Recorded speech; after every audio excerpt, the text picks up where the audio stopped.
Last, we're going to look at the vertical effects, and when it's set to none, you can't tell what it does, but when you put it to one of the wave types, you will see that the top of the vessel takes the shape of the waveform.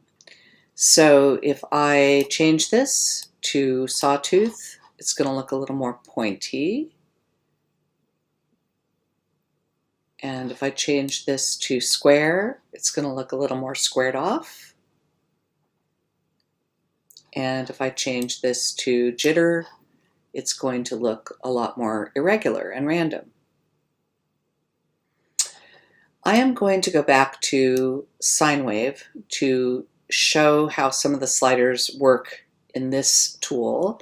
They're really very similar to the other tools. So repetition would make a lot more of these rounded shapes on the top, and amplitude would take that intensity up or down.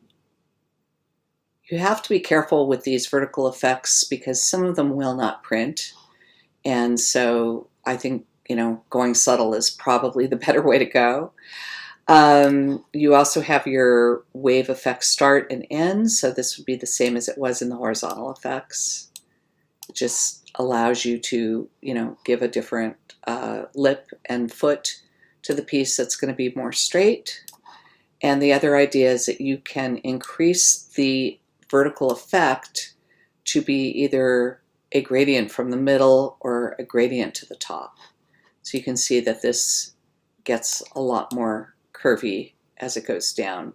Let me turn these off so you can see this better. Increasing to middle makes it straight on top and more curvy on the bottom, and increasing to top gives us those really dramatic top edges.